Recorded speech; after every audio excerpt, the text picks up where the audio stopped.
The rattlesnake's warning came too late. Hannah James urged her mare forward, the wooden bridge creaking beneath them as the swollen creek rushed below. She had 20 miles to cover before nightfall, and the gathering storm clouds threatened to slow her journey even further. Montana Territory in 1878 was no place for a woman alone, but necessity didn't care about propriety or danger. The first board splintered with a sickening crack. Hannah's stomach lurched as her horse whinnied in terror, rearing back just as the entire middle section of the bridge gave way beneath them. For one suspended moment, Hannah felt weightless, the world silent except for her own scream as gravity reclaimed her. The icy water hit her like a physical blow, stealing her breath and dragging her under the churning surface. Her heavy skirts immediately became a deadly weight, pulling her down as the current swept her away from her thrashing horse. Hannah fought desperately against the water's pull, but each attempt to reach the surface ended with another mouthful of water and growing panic. Suddenly, strong arms encircled her waist. Through the murky water, she glimpsed a man's determined face before he kicked powerfully upward, breaking the surface and pulling her along. Hannah gasped, coughing violently as he dragged her toward the muddy bank. "Breathe, madam, just breathe," a deep voice commanded as large hands pounded her back, helping clear her lungs. When she could finally focus, Hannah found herself staring into the most startling blue eyes she'd ever seen, set in a sun-weathered face beneath a dripping cowboy hat. "My horse," she gasped, searching the water frantically. "Already made it to shore," he said, nodding downstream where her mare had managed to climb out and now stood shaking on the bank. "Though your bags might be halfway to Helena by now." He helped her to her feet, steadying her with a strong hand. "Name's Kieran O'Malley. You're mighty lucky I was fishing this bend today." Hannah swiped wet hair from her face. "Hannah James, and yes, it seems luck was with me after all." She attempted to wring water from her skirt, the sodden fabric hopelessly heavy. Though I wouldn't call a collapsed bridge and near drowning particularly fortunate, Kieran's mouth curved into a smile that transformed his serious face. "Well, Miss James, I reckon it depends on how you look at it. You're alive, which puts you ahead of many who have tangled with Cooper's Creek during spring floods." A violent shiver ran through Hannah's body, the mountain air chilling her wet clothes quickly. "My cabin's not far," Kieran offered, his expression turning practical. "You need dry clothes and a fire before nightfall, or pneumonia will finish what the creek couldn't."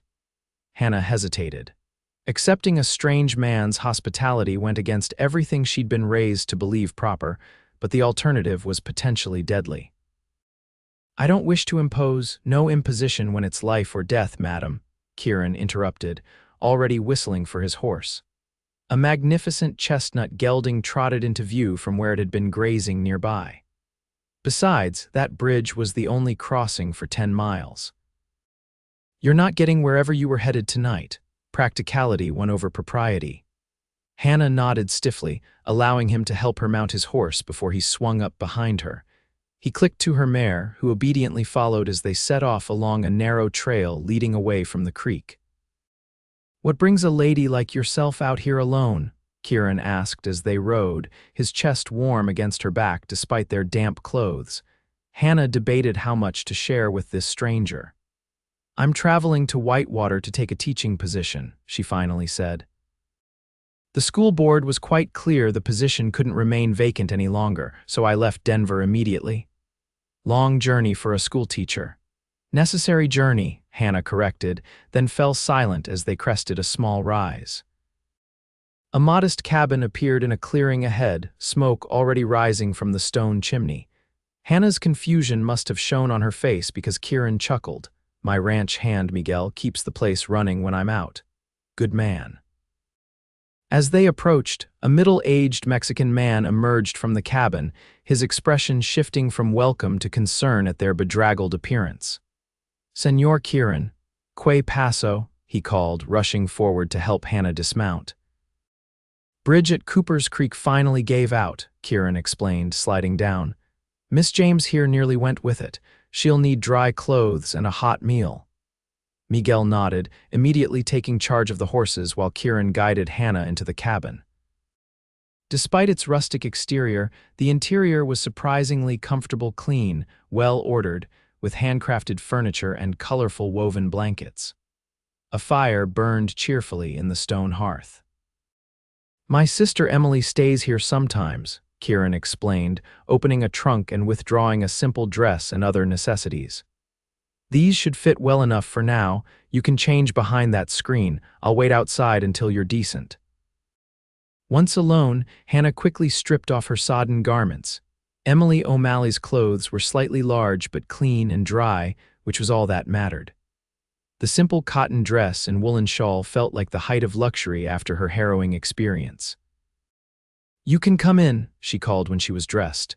The door opened and Kieran entered carrying an armful of firewood. "Better?" he asked, adding logs to the already blazing fire. "Much, thank you." Hannah moved closer to the warmth, extending her hands toward the flames. "Your kindness is appreciated, Mr. O'Malley." "Kieran, please," he said, hanging a kettle over the fire. "Miguel's seeing to your mare and my gelding. He'll check your saddlebags too, see what might be salvageable." The thought of her meager possessions lost to the creek brought a wave of despair Hannah couldn't quite hide. She had so little to begin with. The teaching position in Whitewater had been a desperate grab at independence after her father's death had left her with debts she couldn't pay and relatives whose charity came with suffocating conditions. "We'll get you to Whitewater," Kieran said quietly, seeming to read her thoughts. "Might take a couple days for the creek to recede enough to cross upstream, but I know these mountains. You'll make it to your school." Hannah nodded, fighting sudden tears. "The position begins next week." "I was hoping to arrive early to prepare, and you still will."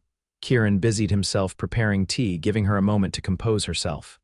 "Whitewater's a decent town, growing fast with the silver strikes nearby. Have you lived in this area long?" Hannah asked, grateful for the change in subject. "Born and raised about 50 miles south of here," Kieran replied, handing her a steaming mug. "My father ran cattle on a small spread.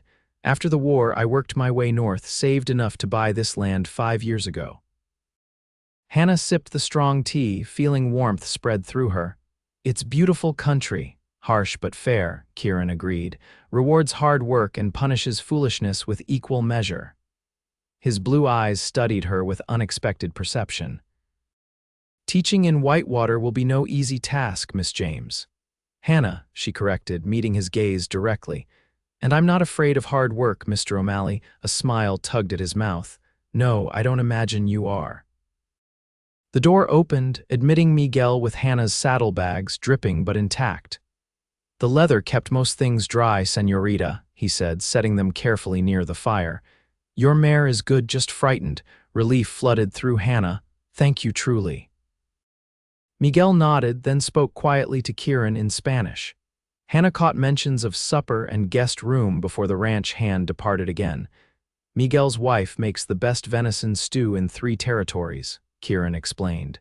"He's gone to fetch some from their cabin. Meanwhile, I'll prepare the spare room. You're welcome to rest." Hannah wanted to protest that she wasn't an invalid, but exhaustion washed over her as the day's events caught up with her. She sank into a chair, suddenly grateful for its solid support. "Perhaps for a few minutes," she conceded. When she opened her eyes again, the cabin was bathed in the golden light of sunset. A delicious aroma filled the air, and Hannah realized she'd slept longer than intended. She rose hastily, smoothing her borrowed dress, and followed the sounds of conversation to the small kitchen area. Kieran and Miguel looked up as she entered. A cast iron pot bubbled on the stove, and a loaf of fresh bread sat on the rough-hewn table already set for 3. "Perfect timing," Kieran said. "Miguel was just leaving." The older man smiled warmly at Hannah. "My wife says you must come for breakfast tomorrow, señorita. She wishes to meet the lady teacher." "I'd be honored," Hannah replied sincerely. After Miguel departed, Kieran served the promised stew, and Hannah's stomach reminded her she hadn't eaten since early morning. The food was hearty and flavorful, exactly what her depleted body needed. "Tell me about yourself, Hannah James," Kieran said as they ate. What brings a woman alone all the way from Denver to teach in a mining town? Hannah hesitated, weighing her words carefully. My father was a professor at a small college in Denver. When he died last winter, I discovered his finances were not what I'd believed. She stared into her bowl, the memories still painful. The house, his books, everything had to be sold to cover his debts. I was fortunate to have my teaching certificate. Kieran nodded, not offering empty sympathy, which Hannah appreciated. And Whitewater, how did you choose it? They chose me, Hannah admitted. Or rather, they were desperate enough to hire a woman sight unseen based on my references. The previous teacher left suddenly when gold was discovered near Virginia City. Ah, Kieran said with understanding. Gold fever claims another victim. Their loss is my gain, Hannah said firmly. I'm looking forward to establishing a proper school. In their letters, the town council seemed committed to education, even setting aside funds for books and supplies. Whitewater's different from most mining towns, Kieran agreed. More families, less lawlessness, still rough around the edges but growing into something permanent. As they continued talking through the meal and after, Hannah found herself increasingly intrigued by her rescuer.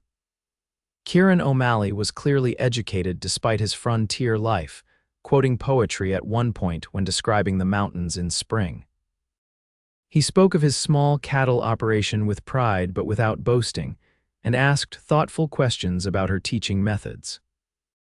By the time Hannah retired to the small but comfortable spare room, she felt a confusing mixture of gratitude, wariness, and an unexpected flutter whenever Kieran's blue eyes held hers a moment too long. She reminded herself sternly that romantic notions were foolish. She was in his debt, nothing more, and her future lay in Whitewater. Morning brought sunshine and the tantalizing aroma of coffee. Hannah dressed quickly in her own clothes, now dried before the fire overnight, and emerged to find Kieran already up and working at his desk. I've drawn you a map to Miguel's cabin, he said, looking up from his papers. It's just beyond those trees. I have accounts to finish, but I'll join you shortly. Hannah enjoyed the short walk through the pine-scented morning air. Miguel's wife, Elena, proved to be a tiny, energetic woman who embraced Hannah as though they were old friends rather than strangers. Their cabin was small but immaculate, with colorful weavings and the delicious smell of fresh tortillas. So skinny, Elena declared, pressing Hannah into a chair. Teachers need strength to manage wild children. Eat, eat. The breakfast was unlike anything Hannah had experienced: eggs with spicy peppers and soft tortillas instead of bread, but delicious. Elena kept up a steady stream of conversation in accented but clear English, asking about Denver and teaching while sharing stories of her own 6 children, now grown. Miguel says you are a brave woman traveling alone, Elena said as she poured more coffee. Like me when I first come north from Sonora, brave but lonely, yes, Hannah blinked at the perceptive comment. Perhaps a little, she admitted, but independence has its rewards. Elena nodded sagely. Independence good, love better, both best. She winked, then looked past Hannah with a broad smile. Ah, Kieran, come eat before Elena's food gets cold. Kieran entered, bringing with him the scent of leather and pine. He greeted Elena affectionately in Spanish, then joined Hannah at the table, accepting a heaping plate with thanks. I checked the creek this morning, he told Hannah between bites. Still too high to cross safely, another day, maybe 2. Hannah tried to hide her disappointment. I understand. I'm grateful for your hospitality in the meantime. Miguel and I need to check the north pasture today, Kieran continued. You're welcome to join us if you'd like to see more of the ranch. The invitation was tempting. After days of travel in stage coaches and on horseback, the thought of fresh air and open spaces appealed to Hannah far more than sitting idle. I'd enjoy that, she said, then hesitated. Though I wouldn't want to interfere with your work. Kieran's smile warmed his eyes. No interference. Might even be educational for a city lady. I'm hardly a city lady, Hannah protested. I grew up on the edge of Denver when it was little more than a trading post. Then you should feel right at home on horseback, Kieran replied, standing. We'll leave in 30 minutes if that suits. Elena insisted on packing food for their outing, and soon Hannah found herself astride her recovered mare, following Kieran and Miguel along a trail that wound up into the foothills. The day was perfect for riding crisp morning air, giving way to pleasant warmth as the sun climbed higher. Hannah had always enjoyed riding, but rarely had the opportunity for pleasure rather than mere transportation. Today, with spectacular mountain vistas opening before them and the steady rhythm of her mare beneath her, she felt a freedom she hadn't experienced in years. The north pasture proved to be a broad, grassy valley nestled between forested hills. A small herd of cattle grazed peacefully, and Kieran explained his breeding program as they rode among the animals. His passion for his work was evident, his knowledge impressive. "Most ranchers up here focus on quantity," he explained. "I'm selective breeding for hardiness and meat quality. These beeves survive Montana winters better than most and fetch higher prices at market." Hannah watched as he examined a young calf, his hands gentle but confident. There was something deeply appealing about a man so competent in his element. Miguel rode off to check fence lines, leaving Hannah and Kieran to continue their inspection of the herd. They stopped to rest the horses near a small stream, dismounting to stretch their legs. "You handle yourself well on horseback," Kieran observed as Hannah collected wildflowers growing along the water's edge. "My father believed in practical education," she replied. "Riding, fishing, even shooting, he saw no reason a daughter shouldn't learn the same skills as a son would have." Progressive thinking for his time. He was often ahead of his time, Hannah said, a note of sadness creeping into her voice, though perhaps not in financial matters. Kieran seemed about to respond when the distant sound of a gunshot echoed across the valley. Both their heads snapped up, scanning the horizon. "That came from the eastern ridge," Kieran said, suddenly alert. He whistled sharply, and their horses trotted over from where they'd been grazing. "Could be nothing hunters, maybe, but I don't like gunfire near my cattle." They mounted quickly, heading toward the sound at a brisk trot. As they neared the eastern edge of the pasture, Hannah spotted Miguel's horse tied to a tree, but no sign of the man himself. Kieran frowned, drawing his rifle from its scabbard. "Stay here," he instructed, dismounting and securing his horse beside Miguel's. "I'm coming with you," Hannah said firmly, sliding from her mare's back. When Kieran looked ready to argue, she added, "I told you I can shoot if necessary." After a moment's hesitation, Kieran nodded, handing her a small revolver from his saddlebag. "Stay behind me, then." They moved cautiously through the trees, following a narrow game trail that wound upward. The forest was unnaturally quiet, the usual bird sounds absent. Hannah's heart pounded, but she kept pace with Kieran's careful movements. They found Miguel in a small clearing, his hands raised as he faced three rough-looking men. One held a rifle pointed casually in Miguel's direction, while the others were busy examining fresh killed deer carcasses lying nearby. "That's enough," Kieran called, stepping into the clearing with his rifle raised. "You're trespassing on private property, gentlemen." The men turned, revealing unshaven faces and the wary expressions of those accustomed to confrontation. The one with the rifle, a tall man with a scar cutting through his left eyebrow, narrowed his eyes. "Free country, ain't it?" he drawled. "We're just hunting." "Not on my land without permission," Kieran replied evenly. "And certainly not threatening my employees," the scarred man smirked. "Your Mexican friend here was making a fuss about our hunting, thought he needed reminding about how things work out here." Hannah felt anger rising at the man's tone, but Kieran's voice remained controlled. "How things work is you respect property lines and the law. Now take your kill and move on. There's public land 2 miles east." For a tense moment, Hannah thought the men might refuse. The scarred man's finger rested too close to his rifle's trigger for comfort, but finally he lowered his weapon slightly. "No harm meant," he said, though his eyes remained hard. "Just a misunderstanding." Kieran kept his rifle steady. "See that it remains that way." The men gathered their deer, shooting dark looks at Miguel as they prepared to leave. Hannah remained partially concealed behind a tree, the revolver ready in her hand, though she prayed she wouldn't need to use it. As the poachers mounted their horses and rode away, Kieran maintained his vigilant stance until they disappeared from sight. Only then did he lower his rifle and turn to Miguel. "You all right?" Miguel nodded, his expression grim. "They shot a doe with fawn, wasteful. When I told them to leave, the tall one threatened to shoot me instead." Kieran's jaw tightened. "I know those men, trouble from Bitter Creek. I'll speak to Sheriff Patterson next time I'm in town." Hannah stepped forward, returning the unused revolver to Kieran. "That was handled well," she said quietly. Kieran looked surprised, as if he'd momentarily forgotten her presence. "Not exactly the ranch tour I had in mind," he said ruefully. "Life rarely goes as planned," Hannah replied with a small smile. "I've discovered that repeatedly in recent months." The tension gradually eased as they returned to their horses. Miguel insisted on checking the fence line as originally intended, while Kieran suggested showing Hannah a special place nearby before returning to the cabin. They rode for about 20 minutes, climbing steadily through increasingly rocky terrain until they emerged onto a high plateau. Hannah gasped at the view, mountains stretching endlessly in all directions, valleys quilted with forests and meadows, and a distant silver ribbon that must be the Missouri River winding its way north. "It's magnificent," she breathed, dismounting to better appreciate the panorama. "Worth the ride?" Kieran asked, joining her at the edge. "Worth every minute," Hannah confirmed. "I can see why you chose this land."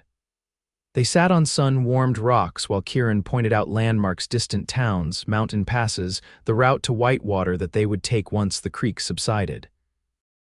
Hannah found herself memorizing details, not just of the landscape but of Kieran himself, the way sunlight brought out auburn highlights in his dark hair. How his hands moved expressively when he described his first winter here, the quiet pride in his voice when he spoke of building something from nothing.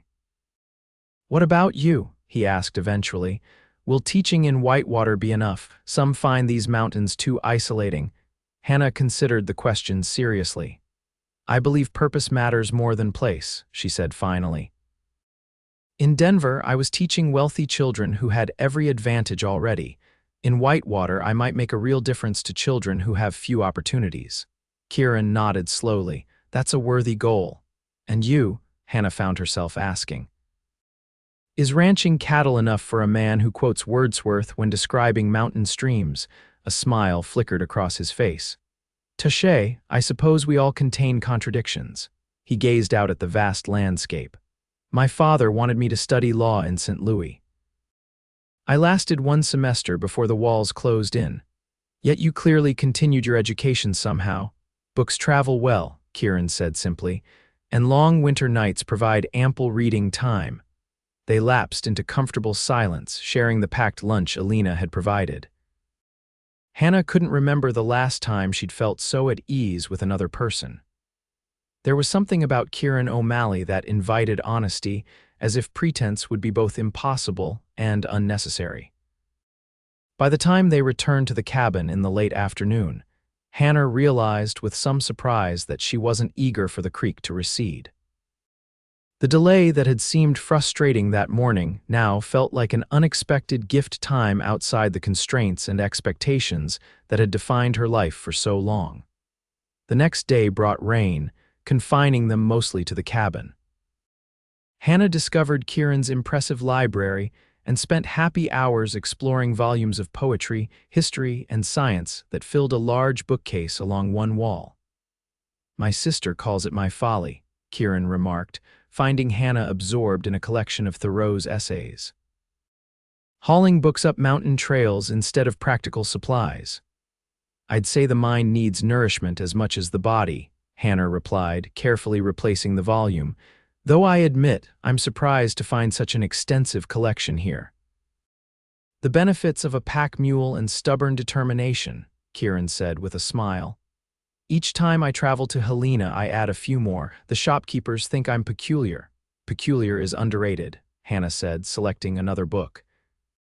The rain continued into the evening, drumming steadily on the cabin roof as they shared another of Alina's excellent meals.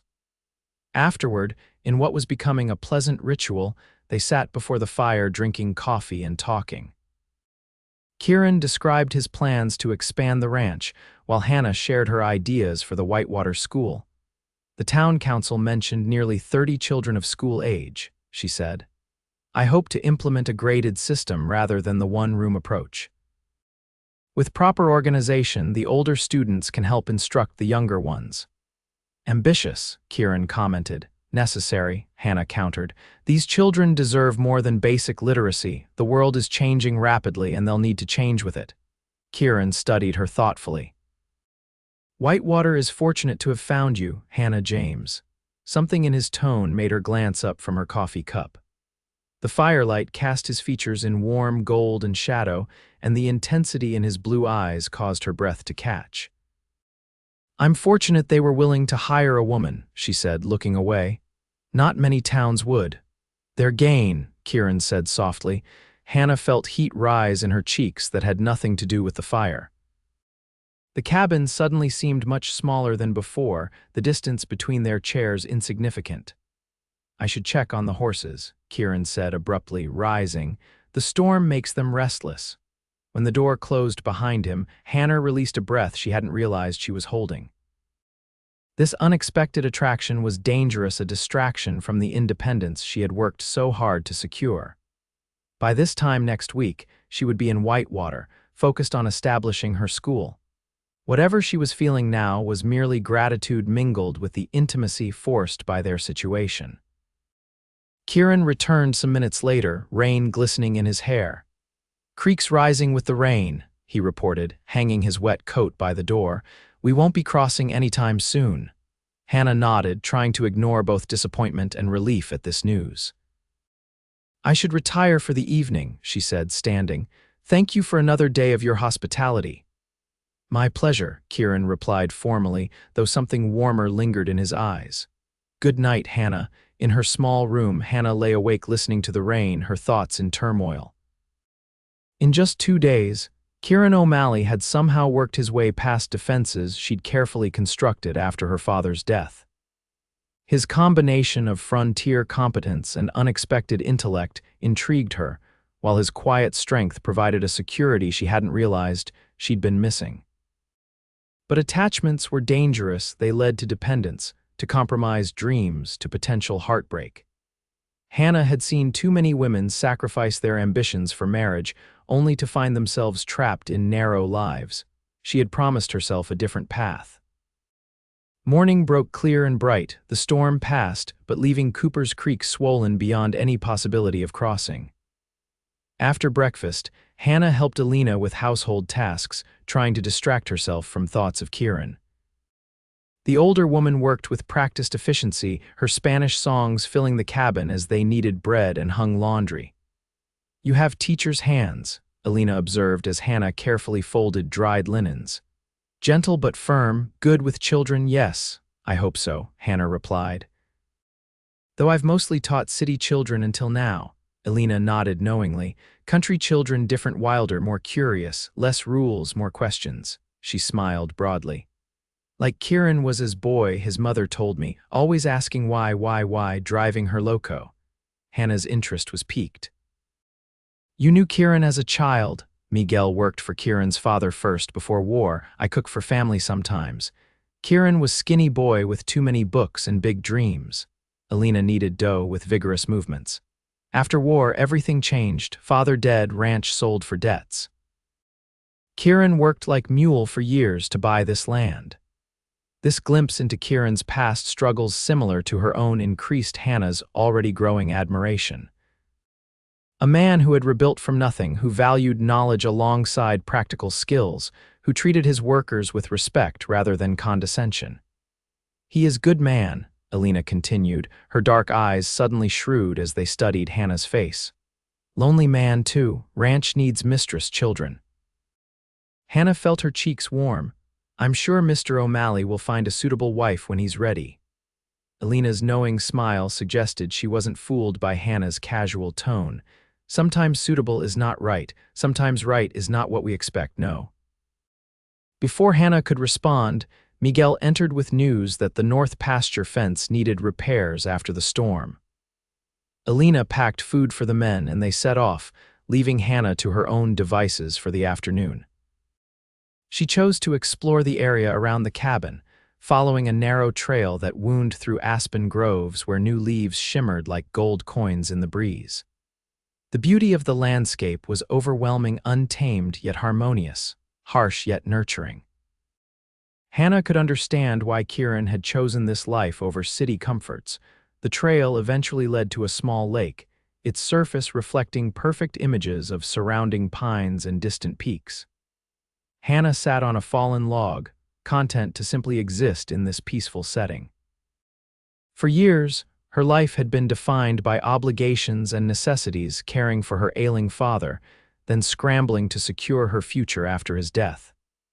This enforced pause felt like a gift, allowing her to breathe and think beyond immediate concerns. Lost in contemplation, Hannah didn't hear approaching footsteps until Kieran spoke behind her. "I thought you might find your way here," he said, joining her on the log. "It's my favorite spot on the property." "I can see why," Hannah replied. "It's perfectly tranquil." "The Blackfeet called this place Mirror of the Sky," Kieran said. "They considered it sacred ground." Hannah nodded, feeling the rightness of that designation. "Do you ever regret choosing this life, the isolation, the physical demands?" Kieran considered the question, his gaze on the distant mountains. "There are moments, usually in February, when the snow's piled higher than the corral and wolves are howling too close for comfort, when I question my sanity," he admitted with a wry smile. "But no regrets." He turned to look at her directly. "What about you? Any regrets in your journey so far?" "Only that I didn't recognize my father's difficulties sooner," Hannah said softly. "He hid his financial troubles well, trying to protect me. If I'd known earlier, perhaps I could have helped." "Parents protect their children, sometimes unwisely," Kieran observed. "My father did the same, mortgaged everything to send me to school, never telling me how precarious our situation had become." This shared experience created a connection between them that Hannah found both comforting and unsettling. Each conversation revealed new parallels in their lives, new reasons to feel drawn to this man. "The creek might be crossable tomorrow," Kieran said after a comfortable silence. "If not, definitely the day after." Hannah nodded, surprised by the conflicting emotions this news stirred. "I should prepare my things then. I've imposed on your hospitality long enough." "It's been no imposition," Kieran said quietly, his eyes holding hers. "Quite the opposite."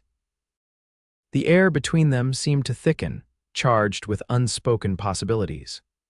Hannah found herself noticing details with heightened awareness: the clean line of his jaw, a small scar near his temple, the way his hands rested easily on his knees. Hands that had pulled her from the creek, that handled horses with confident gentleness, that turned book pages with careful appreciation. "I should return to the cabin," she said abruptly, rising. "Alina mentioned she would teach me to make tortillas this afternoon." Kieran nodded, though Hannah thought she glimpsed disappointment in his eyes. "I need to help Miguel finish the fence repairs anyway. We'll see you at supper." Hannah walked back alone, her thoughts in turmoil. In 3 days, Kieran O'Malley had become important to her in ways she hadn't anticipated and couldn't easily dismiss. Yet her position in Whitewater represented everything she'd worked toward: independence, purpose, a chance to build something meaningful on her own terms. The afternoon passed quickly as Alina patiently taught Hannah the art of tortilla making, a process that proved more challenging than it appeared. By evening, Hannah had produced several respectable efforts and gained a deeper appreciation for Alina's effortless skill. Supper that night held a bittersweet quality, with conversation flowing easily but awareness of impending departure coloring each exchange. Afterward, as had become their custom, Hannah and Kieran sat before the fire with coffee. "I've arranged to escort you to Whitewater myself," Kieran said, breaking a comfortable silence. "It's a 2-day ride from here, and the trail can be confusing in places." Hannah's immediate instinct was to protest that she didn't need an escort, but practicality prevailed. "That's very kind, though I hate to take you from your work. I need to deliver cattle contracts to several ranchers along that route anyway," Kieran replied. "You're providing me an excuse for a necessary trip." Hannah smiled, recognizing his attempt to preserve her independence. "Then I accept with gratitude." A Another silence fell, this one laden with things unsaid. The firelight played across Kieran's features, highlighting the strong planes of his face. Hannah found herself memorizing details, knowing their time together was drawing to a close. "I wanted to thank you properly," she said finally. "Not just for rescuing me from the creek, but for everything since. Your hospitality has been extraordinary." "As I said before, it's been my pleasure," Kieran replied, his voice low. "I've enjoyed our conversations more than I can express." Hannah met his gaze, finding an intensity there that matched her own conflicted emotions. "As have I." Kieran set his coffee cup aside, leaning forward slightly. "Hannah, a sudden pounding on the cabin door interrupted whatever he had been about to say.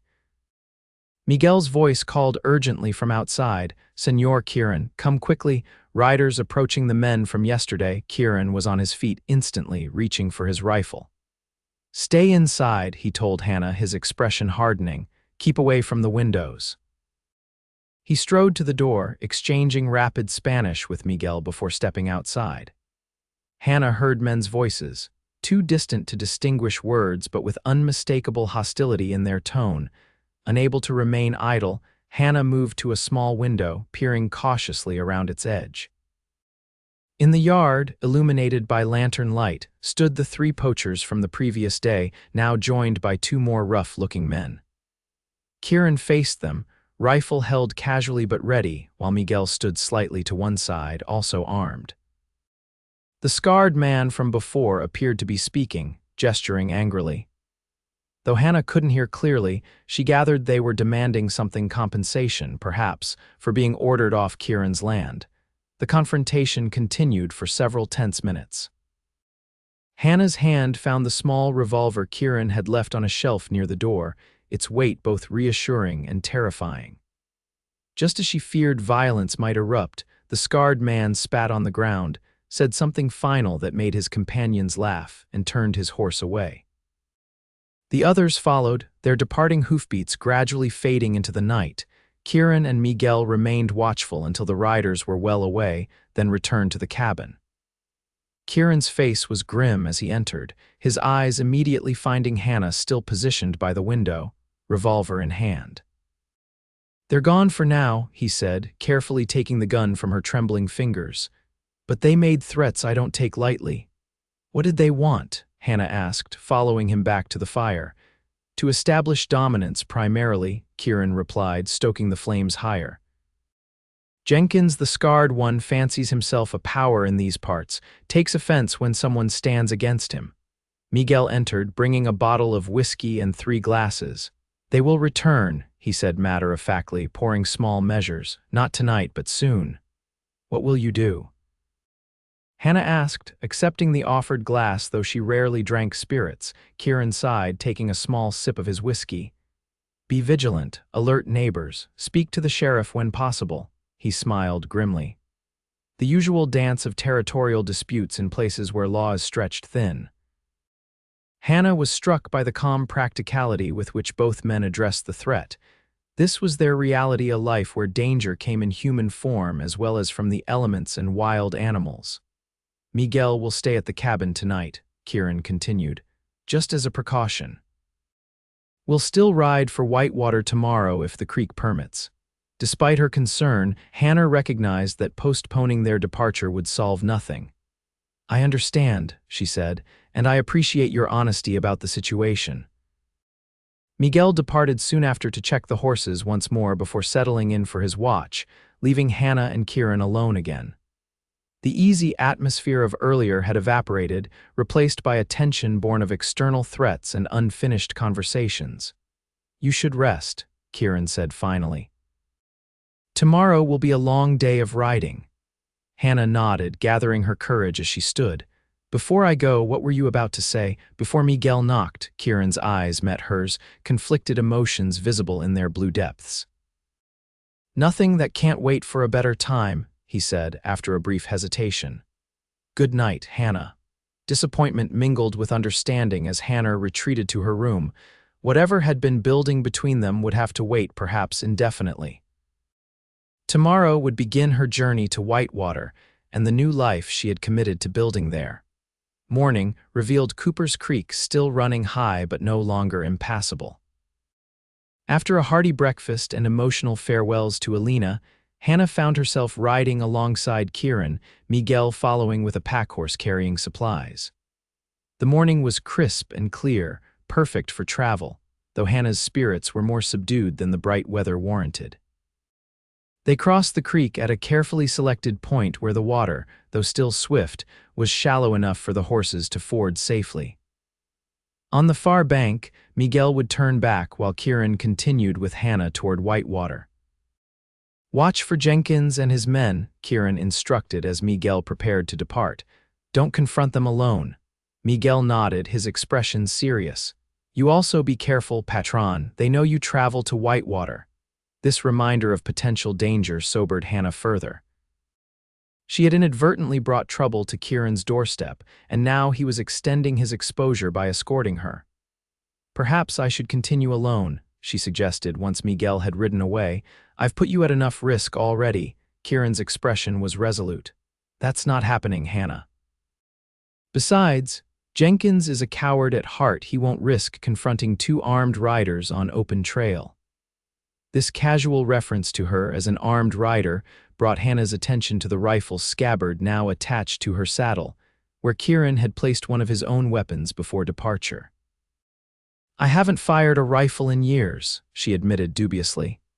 "Then we'll hope you don't need to," Kieran replied, urging his gelding forward, "but I sleep better knowing you have the option."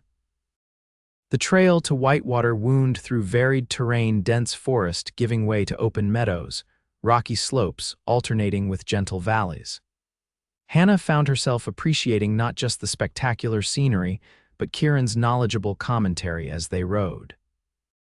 He pointed out medicinal plants, explained how to read weather signs in distant clouds, identified animal tracks crossing their path. By midday, they had covered significant ground without incident.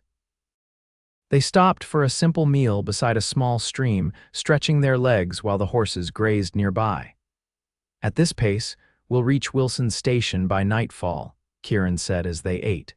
"It's not much, just a trading post with a few rooms for travelers, but safer than camping in the open." Hannah nodded, trying to ignore the twinge of disappointment that their journey was progressing so efficiently. Each mile brought her closer to Whitewater and further from the unexpected connection she'd formed with this unusual rancher. "Tell me more about your sister Emily," she said, seeking neutral conversation. "Does she live nearby?" "Helena," Kieran replied.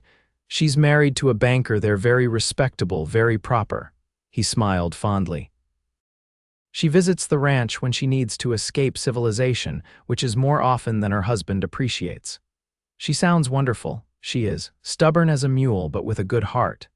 Kieran gathered their few supplies, preparing to continue. "She'd like you." "Perhaps we'll meet someday," Hannah said, immediately regretting the wistful note in her voice. Kieran helped her mount, his hands strong and sure at her waist. "Perhaps we will." They rode in companionable silence for some time, each lost in private thoughts. The afternoon sun was warm on their backs, the trail relatively easy through rolling grasslands dotted with wildflowers. It was almost possible to forget the threats and complications that had marked the past few days. That illusion shattered when they rounded a bend to find 3 riders blocking the trail ahead. Kieran reacted instantly, moving his horse in front of Hannah's while reaching for his rifle. "Jenkins," he muttered, "and 2 of his men." Hannah recognized the scarred man from the confrontation at the pasture, now sitting his horse with casual arrogance across their path. The men flanking him weren't familiar, but their expressions calculating and hard told her all she needed to know. "Well, if it ain't the gentleman rancher," Jenkins called as they approached, "and his lady friend out for a pleasant ride." "Step aside, Jenkins," Kieran replied evenly. "We're just passing through." Jenkins made a show of considering this request. "Public trail, ain't it? Man has a right to stop and chat with his neighbors." Hannah noticed Kieran's right hand never strayed far from his holstered revolver. His posture appeared relaxed, but she sensed the coiled tension beneath the surface. "Say your piece then," Kieran said. "We've got ground to cover before dark." Jenkins leaned forward in his saddle. Been thinking about our conversation yesterday. Don't much care for how it ended you making demands on your own land, maybe that's your right. But out here, he gestured expansively. Different story. I have no quarrel with you, Kieran replied, his tone remaining level. Let's keep it that way.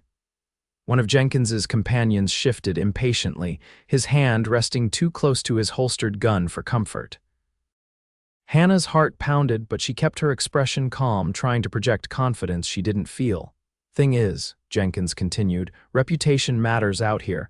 Can't have folks thinking while Jenkins backs down easy. His eyes shifted to Hannah, a calculating gleam in them. Pretty lady you're escorting. Teacher, Miguel said, Whitewater's mighty lucky. The implied threat in his tone made Hannah's blood run cold, but she refused to show fear. Mr. Jenkins, she said clearly, whatever disagreement you have with Mr. O'Malley has nothing to do with me or my position in Whitewater. Jenkins laughed, an unpleasant sound. She speaks and has spirit too. He shook his head slowly. Shame if something happened before she reached her new position. Accidents are common on mountain trails. Kieran's voice hardened. That's enough, Jenkins. Threaten me if you want, but the lady is under my protection. Protection, Jenkins repeated mockingly. Mighty chivalrous. Wonder what folks in Whitewater would think about their new teacher arriving with a man's protection. Hannah felt anger replace fear. Mr. Jenkins, I neither need nor want your opinions on my reputation. Now, if you'll excuse us, she urged her mare forward, surprising both Jenkins and Kieran with her boldness. For a crucial moment, Jenkins was too startled to react, allowing her to guide her horse past his and continue down the trail. Kieran recovered quickly, moving to follow while keeping himself between Hannah and the three men. Jenkins's companions seemed unsure, looking to their leader for direction. This ain't finished, O'Malley, Jenkins called after them, but made no move to follow immediately.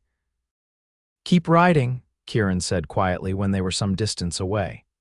Don't look back. Hannah obeyed, maintaining a steady pace until they crested a hill and the trail curved behind a stand of trees, obscuring them from view. Only then did Kieran signal to increase their speed.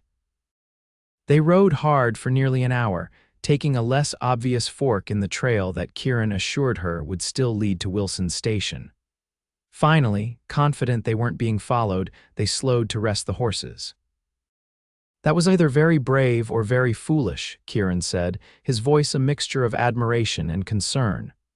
Riding past Jenkins like that, it seemed the only option, Hannah replied, her hands still shaking slightly from the confrontation. Men like that feed on fear. Kieran studied her with newfound respect. You continue to surprise me, Hannah James. Is that a compliment? She asked, attempting levity despite her racing heart. Decidedly so. His expression turned serious again. Jenkins isn't one to forget perceived slights. He'll hold a grudge against both of us now. Hannah nodded, understanding the implications. Will he cause trouble in Whitewater? Possibly, though his influence is limited there. The town has a solid sheriff. Kieran checked their surroundings again before continuing. We'll need to be vigilant for the rest of our journey. They rode with increased caution, Kieran frequently scanning their back trail and choosing less obvious routes when possible. By late afternoon, exhaustion was setting in for both horses and riders, but Kieran pressed on, clearly determined to reach the safety of Wilson's station before nightfall. When they finally arrived, the trading post proved to be a sturdy log structure with a few rough cabins nearby, an isolated outpost of civilization in the wilderness. Lights glowed welcomingly in the windows as they approached. The proprietor, a heavy-set man with an impressive beard, greeted Kieran with obvious familiarity. O'Malley, wasn't expecting you for another month. Who's the lady? Miss James, the new teacher for Whitewater, Kieran explained, helping Hannah dismount. We need rooms for the night, hot meals, and fresh horses in the morning. Wilson Hannah assumed this was the station's namesake nodded, his shrewd eyes taking in their trail-worn appearance. Got one room left, been busy with miners heading to the new strike. He hesitated, glancing between them. Might be a problem for propriety's sake. Hannah opened her mouth to agree that yes, this was indeed a problem, but Kieran spoke first. No problem at all, I'll sleep in the stable with the horses. Nonsense, Hannah protested. After everything today, you need proper rest. Wilson scratched his beard thoughtfully. Could give you the storeroom behind the kitchen, not fancy, but there's a cot. This compromise satisfied both propriety and practicality. Soon Hannah found herself in a small but clean room. Washing trailed dust from her face with blessed hot water while downstairs. Delicious cooking smells promised the first meal she hadn't helped prepare in days. In the trading post's common room, several other travelers were already eating at rough-hewn tables. Kieran had secured them places in a relatively quiet corner where a steaming platter of venison stew awaited. As they ate, Hannah became aware of curious glances from the other patrons, primarily men, with only one other woman present. In her travel-stained clothes, she knew she presented an unusual sight, especially in the company of someone as striking as Kieran. Ignore them, Kieran advised quietly, noticing her discomfort. Most are just surprised to see a lady in these parts. I suppose I'll need to grow accustomed to being an oddity in Whitewater as well, Hannah replied, attempting to sound unconcerned. For a time, Kieran agreed. Though Whitewater has more families than most mining towns, the silver's been steady enough to encourage permanence. Their conversation continued comfortably through the meal, though Hannah noticed Kieran's attention frequently shifting to the door whenever someone entered. His vigilance was a constant reminder of the threat Jenkins represented. After supper, most patrons drifted toward a card game forming in the corner or retired to their rooms. Hannah lingered at the table with Kieran, reluctant to end what might be their last evening of easy conversation. "Will you return directly to your ranch after delivering me to Whitewater?" she asked, tracing patterns on the wooden tabletop with her fingertip. "Not immediately. I'll speak with Sheriff Tanner about Jenkins, then conduct my business with the other ranchers." Kieran hesitated. "I'll likely be in Whitewater periodically. I supply beef to several businesses there." Hope flickered unexpectedly in Hannah's chest. "Then perhaps our paths will cross again." "I'd like that," Kieran said simply. Their eyes met across the table, and Hannah felt again the connection that had been growing between them since her rescue from the creek. In another life, under different circumstances, where might this connection have led? The moment was broken by Wilson approaching their table. "Got a rider just come in," he said in a low voice. "Says Jenkins and his boys are asking about you two at Crow Creek Crossing. Thought you should know." Kieran's expression hardened. "Appreciate the warning. We'll leave at first light." When Wilson had moved away, Hannah leaned forward. "How determined is this man? Surely he can't mean to follow us all the way to Whitewater." "Jenkins is unpredictable," Kieran replied, "and he doesn't like losing face. Best to assume he'll continue to cause trouble until something more interesting captures his attention." This sobering assessment cast a shadow over their remaining time together. They retired early, agreeing to meet before dawn for an early departure. In her small room, Hannah prepared for bed with troubled thoughts. What had begun as a simple journey to a new teaching position had become complicated in ways she couldn't have anticipated, both by external threats and by her own conflicted feelings for the man who had saved her life. Morning arrived all too soon, the eastern sky barely lightening when Hannah joined Kieran in the trading post's kitchen. Wilson provided hot coffee and a hearty breakfast while his wife packed food for their journey. "I've arranged for fresh horses," Kieran told her. "And we'll take the high trail to Whitewater, longer but less traveled." Hannah nodded, understanding the precaution. "How much farther, with good weather, we should arrive by evening."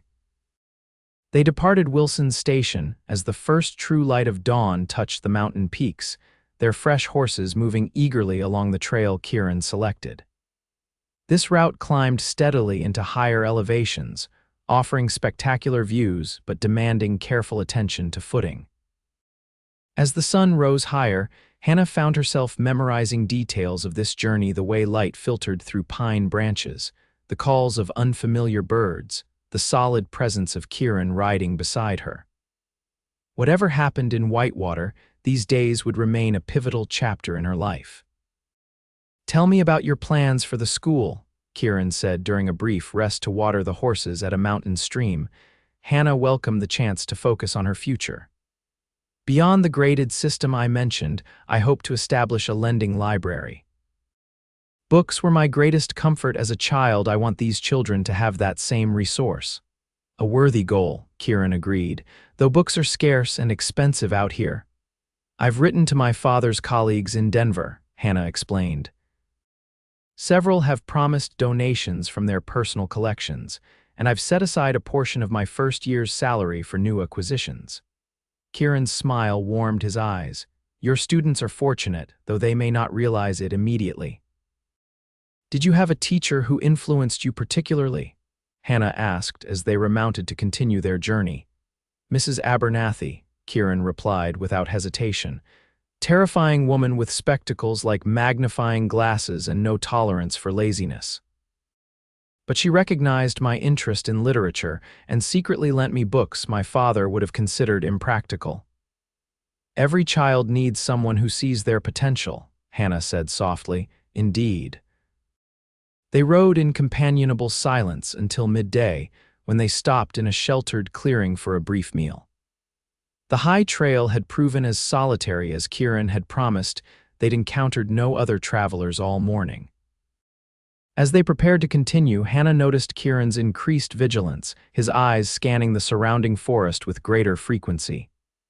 "Is something wrong?" she asked quietly. Kieran shook his head slightly. "Just being cautious. This next stretch of trail is more exposed."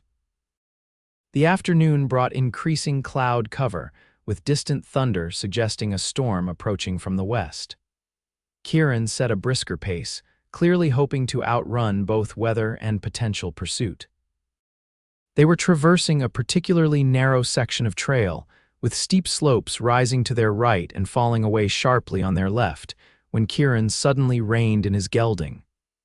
"Riders ahead," he said quietly, nodding toward a bend in the trail some distance ahead. Hannah strained to see, finally spotting movement through the trees. Two mounted figures had stopped where the trail widened slightly, apparently waiting. "Jenkins," she whispered. "Can't tell from here," Kieran replied, his expression grim, "but it seems likely." They're positioned where the trail offers no alternative route. Hannah felt fear mingling with determination. "What do we do?" Kieran considered their options, clearly weighing risks against limited choices. "We could backtrack, try another trail entirely, but that means an extra day of travel with no guarantee they won't follow. Or we ride forward and face whatever comes," Kieran said simply. "I won't let harm come to you, Hannah, that's a promise." The conviction in his voice steadied her nerves. "Then we go forward, together." Kieran reached across to squeeze her hand briefly. "Together." They continued at a measured pace, neither rushing toward potential confrontation nor showing hesitation that might be interpreted as fear. As they drew closer, Hannah's suspicions were confirmed. Jenkins sat astride his horse beside one of his companions from the previous encounter. "Well now, look who's here after all," Jenkins called when they were within earshot. "Took the scenic route, did you, O'Malley?" Kieran halted their horses at a prudent distance. "What do you want, Jenkins? State your business and be done with it." Jenkins smiled unpleasantly. "Just ensuring the schoolteacher reaches Whitewater safely. Citizens concerned about her welfare, you understand." "Your concern is noted," Hannah replied coolly. "Now please step aside." Jenkins ignored her, keeping his attention on Kieran. "Thing is, folks might wonder about a lady traveling alone with a man. Reputations are fragile things." "If you're attempting to threaten Miss James's standing before she even reaches Whitewater, you're wasting your time," Kieran said. "Sheriff Tanner knows me well enough to dismiss any rumors you might spread." Jenkins's companion shifted impatiently. "This is taking too long, Lyle. Either do something or let's go." The implied threat hung in the air. Hannah's hand moved carefully toward the rifle in her saddle's scabbard, but Kieran's slight headshake stopped her. Escalating to firearms would only increase the danger. "Here's how this ends," Kieran said, his voice steady but carrying an edge of steel. "You two will move aside and let us pass. Miss James will reach Whitewater safely and begin her teaching position with her reputation intact. You will find some other target for your petty intimidations." Jenkins's face darkened with anger. "Pretty speech, O'Malley, but you're outnumbered and outgunned." "Am I?" Kieran replied calmly. "Because I count 2 against 2 and Miss James is quite capable with a rifle." This bluff, for Hannah knew it was at least partially a bluff, seemed to give Jenkins pause. His eyes shifted between them, reassessing. "Furthermore," Kieran continued, "Sheriff Tanner is expecting us in Whitewater today. Any delay or harm that comes to us will bring questions you don't want to answer." For a long, tense moment, the confrontation balanced on a knife's edge. Hannah held her breath, acutely aware of how quickly the situation could turn deadly. Finally, Jenkins spat to one side. "You always were too clever for your own good, O'Malley. One day that silver tongue won't save you." "Perhaps," Kieran agreed evenly, "but today isn't that day." With visible reluctance, Jenkins pulled his horse to the side of the trail, gesturing for his companion to do the same. "After you," he said with mocking courtesy. Kieran maintained his calm demeanor. "Miss James will go first, I'll follow." Hannah straightened her spine, projecting confidence she didn't entirely feel, and urged her horse forward at a steady walk. As she passed between the 2 men, she kept her gaze fixed ahead, refusing to acknowledge their presence. She could sense Kieran close behind her, protecting her back as they navigated this dangerous passage. Only when they had rounded the next bend in the trail, putting solid distance between themselves and Jenkins, did she release her tightly held breath. "Will they follow?" she asked quietly. "Not immediately," Kieran replied, moving his horse alongside hers. "Jenkins doesn't like confrontation unless the odds are heavily in his favor, but we should maintain our pace to Whitewater." They rode steadily through the afternoon, the trail gradually descending from the high country toward their destination. Storm clouds continued building behind them, providing additional incentive to reach town before weather became yet another obstacle. As the light began to fade, they crested a final ridge, and Hannah caught her first glimpse of Whitewater in the valley below a substantial settlement of perhaps 50 buildings clustered along a main street, with smaller structures scattered outward. Lamplight already glowed in windows, creating a welcoming sight after their long journey. "It's larger than I expected," she said, surprised by the development evident even from a distance. "The silver mines have been consistently productive," Kieran explained. "Unlike gold strikes that burn hot and fast, Whitewater's wealth has accumulated steadily, allowing for more permanent growth." They descended the final stretch of trail as the first raindrops began to fall, reaching the outskirts of town just as full darkness settled. Kieran led them directly to a 2-story building marked clearly as the sheriff's office. A tall, broad-shouldered man with graying hair emerged onto the porch as they dismounted. "O'Malley, beginning to wonder if you'd make it before the storm hit." His keen eyes assessed Hannah with respectful interest. "And you must be our new schoolteacher." "Sheriff Tanner," Kieran confirmed. "May I present Miss Hannah James? We've had an eventful journey." Tanner stepped forward to offer Hannah assistance dismounting. "So I gathered from your expression. Let's get inside where it's dry and you can tell me about it." Once inside, with coffee provided by the sheriff's deputy, Kieran recounted their encounters with Jenkins and his men. Tanner listened with growing concern. "Jenkins has been pushing boundaries for months," he said when Kieran finished. "This is the most direct he's been, though. I'll have a word with him when he shows his face in town."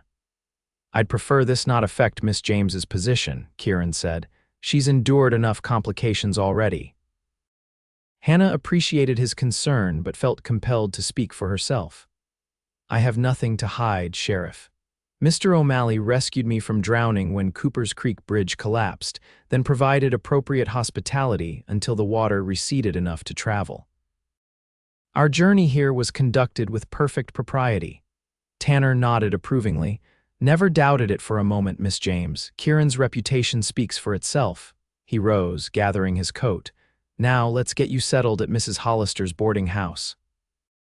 The school board's been anxious for your arrival." The rain was falling steadily as they made their way down Whitewater's Main Street, the sheriff leading the way while Kieran walked beside Hannah, holding an umbrella over her. Despite her exhaustion, Hannah took careful note of her new home, the solid buildings, the boardwalks raised above muddy streets, the mix of businesses suggesting prosperity and permanence. Mrs.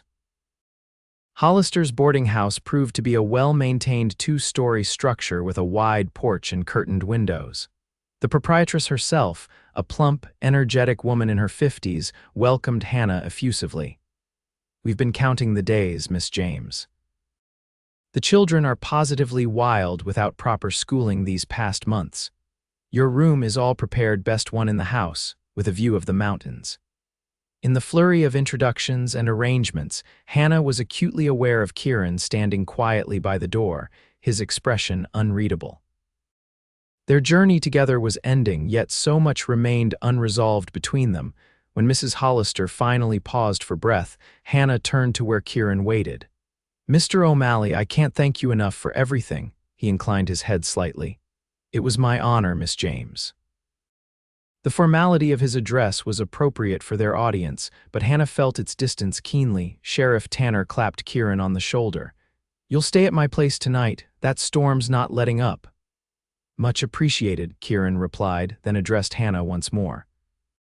"I wish you every success with your school, Miss James. Whitewater is fortunate to have you."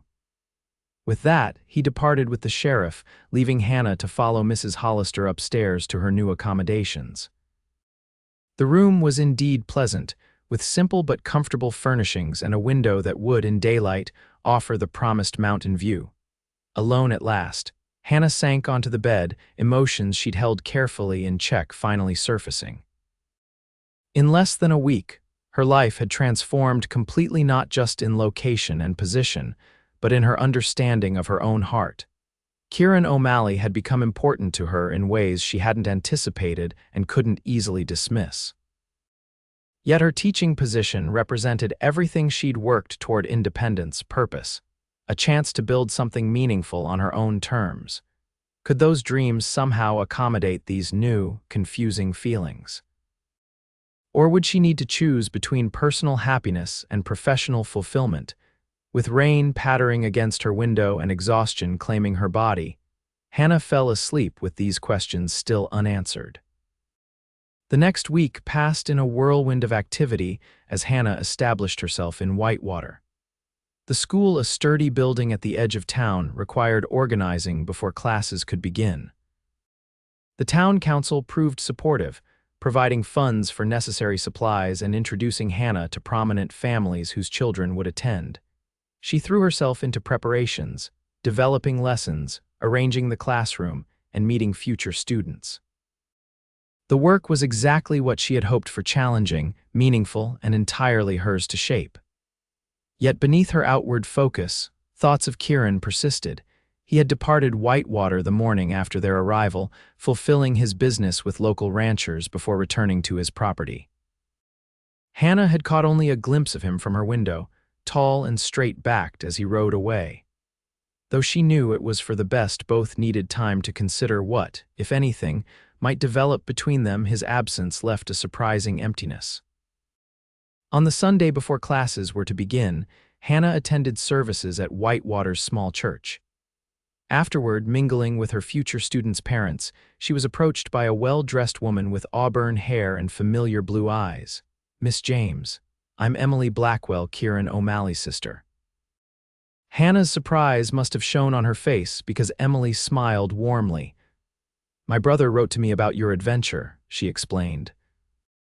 "I was already planning to visit Whitewater on banking business with my husband, but I confess I was curious to meet the woman who made such an impression on Kieran." Hannah felt heat rise in her cheeks. "Your brother saved my life. I'm forever in his debt." Emily's perceptive gaze suggested she understood more than Hannah had said. "Perhaps we could take tea together tomorrow. I'd enjoy getting better acquainted."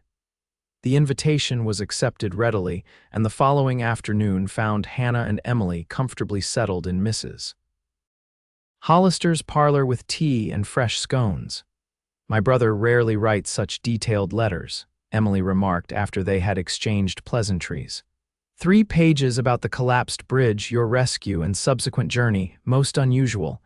Hannah busied herself with her teacup. It was certainly a memorable experience. Indeed. Emily studied her thoughtfully. Kieran mentioned you're establishing a graded education system and library for the school. Ambitious goals. Necessary ones, Hannah replied, grateful for the shift in topic. These children deserve the best education possible, regardless of their remote location. Their conversation ranged widely over education, books, and eventually personal histories. Emily proved to be intelligent and forthright with her brother's perceptiveness but a more sociable nature. Our parents believed in education for both sons and daughters, she explained when Hannah commented on her obvious learning. Unusual for their time, but it served us well after father died and the ranch was lost. Kieran mentioned you're married to a banker in Helena. Emily nodded. Thomas is a good man, practical where I'm impulsive, steady where I'm adventurous. We balance each other well. She set her cup down deliberately, which brings me to my reason for seeking you out, beyond simple curiosity. Hannah raised an eyebrow questioningly. My brother has never been one to speak openly of his feelings, Emily continued, but I know him better than anyone. Your presence in his life, however briefly, has affected him deeply. Hannah felt her heart quicken. We barely know each other. Sometimes time isn't the most important factor, Emily replied gently. Kieran has always been self-sufficient to a fault. After our parents died, he took responsibility for everything our welfare, rebuilding his own life, establishing his ranch. He's never allowed himself to need anyone. And you think? Hannah couldn't finish the thought. I think he's finally met someone who challenges his carefully constructed independence, Emily said, someone who matches him in intelligence and determination. Someone who makes him question whether self-sufficiency is enough for a lifetime of happiness. Hannah stared into her teacup, emotions churning. I came to Whitewater to build something of my own, to be independent, as you say. Independence and love aren't mutually exclusive, Emily observed. My husband supports my interests and activities, even when they scandalize Helena society. The right partner enhances rather than diminishes one's individual strengths. When Hannah remained silent, Emily reached across to touch her hand briefly. I'm not suggesting you abandon your principles or your school. I'm merely sharing what I observe, that my brother cares for you, and I suspect those feelings are reciprocated. Later that evening, alone in her room, Hannah reflected on Emily's words. Was it possible to pursue both her professional ambitions and personal happiness? Could she build her school and explore these feelings for Kieran without compromising either? Before she could reach any conclusions, a knock at her door revealed Mrs. Hollister with a letter in hand. Special delivery from the O'Malley ranch, the landlady said with poorly concealed curiosity. Ryder brought it just now. Hannah thanked her, waiting until she was alone again before breaking the seal with trembling fingers. Kieran's handwriting was precise and clear, much like the man himself. Miss James, I trust this letter finds you well settled in Whitewater and preparing for your school's opening. The town is fortunate indeed to have secured your services. My sister informs me she intends to call upon you during her visit. I hope you will forgive her forthright nature. It is both her greatest strength and occasional weakness. I write primarily to inform you that Sheriff Tanner has spoken with Jenkins, resulting in assurances that you will face no further interference from that quarter. Your reputation and position are secure. Secondarily, I find myself unable to conclude our acquaintance with the abrupt farewell circumstances dictated in Whitewater. There were words left unspoken between us that perhaps deserve expression, though I respect that your focus must necessarily be on your new responsibilities. I will be delivering cattle to Whitewater on Saturday next. If you would be willing to spare an hour of your time, perhaps we might continue a conversation too hastily interrupted at my cabin. With sincere respect, Kieran O'Malley. Hannah read the letter 3 times, her heart racing. The formal language couldn't disguise the sentiment behind it. Kieran was offering what she herself had been unable to articulate. a chance to explore the connection between them without demanding immediate decisions. She spent considerable time drafting her reply, wanting to convey her interest without presumption. "Mr. O'Malley, your letter was most welcome. Whitewater has indeed proven receptive to my educational plans, and preparations for Monday's school opening proceed apace. Your sister's visit was delightful. Emily possesses a refreshing candor I found most appealing, along with insights that have given me much to consider. Regarding your proposed meeting, I would be pleased to continue our conversation. Perhaps you might join me for tea at Whitman's Cafe at 2 o'clock on Saturday. The establishment offers both privacy and propriety for such discussions. Until then, I remain, Hannah James." The remainder of the week passed in a blur of final preparations, with Hannah throwing herself into work partly to distract from anticipation of Saturday's meeting. By Friday evening, the schoolroom was arranged precisely as she wanted, lessons planned for 3 different grade levels and books carefully organized on newly built shelves. Standing alone in the quiet classroom, Hannah felt satisfaction in what she had accomplished. This was exactly what she had envisioned when accepting the position, a chance to build something meaningful, to shape young minds, to establish herself as more than someone's daughter or potential wife. Yet Emily's words echoed in her mind. Independence and love aren't mutually exclusive. Was it possible that what she had worked so hard to achieve could exist alongside the feelings Kieran stirred? Saturday dawned clear and cool. Perfect weather for Kieran's cattle drive to town. Hannah spent the morning reviewing her lesson plans one final time, then changed into her best dress, a modest but flattering blue cotton that complemented her eyes. Whitman's Cafe occupied a corner of Whitewater's Main Street, offering simple but quality food in relatively elegant surroundings. Hannah arrived early, selecting a table near the window where she could watch the street while enjoying some privacy from other patrons. At precisely 2 o'clock, she spotted Kieran approaching freshly groomed after his cattle delivery, wearing a clean shirt and his best vest. The sight of him sent an unexpected flutter through her chest. He moved with the same quiet confidence she remembered, nodding politely to townsfolk he passed. When he entered the cafe, his eyes immediately found hers, a smile warming his face. Hannah rose slightly as he approached, suddenly shy despite their previous days together. "Miss James," he greeted her, removing his hat. "You look well. Whitewater clearly agrees with you." "Mr. O'Malley," she replied, gesturing to the chair opposite. "Please join me." And yes, I found the town most welcoming. They ordered tea, exchanging polite conversation about the weather and local news until the server had departed. Then Kieran leaned forward slightly, his expression turning serious. "I meant what I wrote," he said without preamble. "There were things left unsaid between us that deserve expression." Hannah appreciated his directness. "I felt the same." Kieran's eyes held her steadily. "When I pulled you from Cooper's Creek, I had no idea how significantly that moment would alter my perspective. In just a few days, you challenged assumptions I've held for years about my life and what it could include." Hannah's heart quickened at his words, but she needed clarity. What assumptions exactly? That independence meant isolation, that my ranch was enough. That books could substitute for genuine connection. His voice remained low but gained intensity. "You showed me otherwise, Hannah." The use of her first name after days of formal address sent warmth through her. "Kieran, please," he interrupted gently, "let me finish while I have the courage." He took a breath. "I understand completely your commitment to teaching, to building something meaningful here in Whitewater. I would never ask you to compromise those goals." "What would you ask?" Hannah whispered. "Simply the chance to explore what might grow between us, at whatever pace suits your comfort and responsibilities." His hands rested on the table, not quite touching hers. "I live just 1 day's ride from Whitewater. I deliver cattle here monthly. There could be opportunities to become better acquainted without disrupting your position." Hannah studied his face, the earnest blue eyes, the strength and kindness evident in his expression. Here was a man offering not demands or conditions, but partnership and patience. "What you're suggesting is," Courtship, she clarified. A smile tugged at his mouth.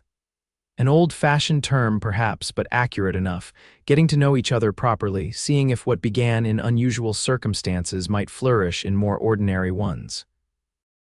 Hannah felt tension she hadn't realized she was carrying to solve.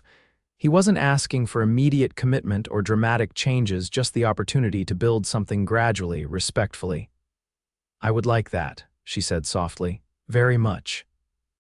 The smile that transformed his face then was worth any uncertainty she might have felt.